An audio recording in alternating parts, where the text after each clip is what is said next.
গণঅভ্যুত্থানের পর ব্যাংকিং খাত নিয়ন্ত্রণ নিয়ে ঋণের নামে অন্তত ২ লাখ কোটি টাকা আত্মসাতের অভিযোগে এস আলম গ্রুপের বিরুদ্ধে অনুসন্ধানে নামে দুদক। নজিরবিহীন লুটপাটের অনুসন্ধানে গঠন করা হয় বিশেষ টাস্কফোর্স। এরই মধ্যে ২৭টি মামলায় প্রায় ৩৫,০০০ কোটি টাকা আত্মসাতের প্রমাণ মিলেছে।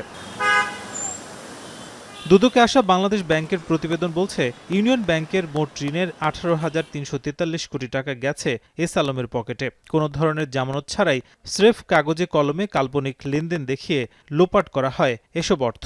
ইউনিয়ন ব্যাংকের ১৮,০০০ কোটি টাকা আত্মসাতে যে ঘটনাটা ঘটছে সেটা হচ্ছে ভুয়া প্রতিষ্ঠান দেখিয়ে ১৪৮ কর্মকর্তা কর্মচারীর নামে বেনামে কোম্পানি খুলে এই টাকাগুলো ঋণের নামে আত্মসাৎ করা হয়েছে।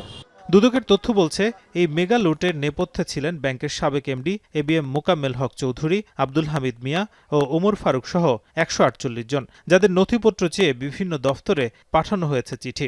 এই অভিযোগের প্রেক্ষিতে অনুসন্ধান কার্যক্রম পরিচালনার জন্য বিভিন্ন দপ্তরে পত্র প্রেরণ করেছেন। তার প্রেক্ষিতে এই তথ্যপ্রাপ্তি সাপেক্ষে উনি পরবর্তী পদক্ষেপ গ্রহণ করবেন।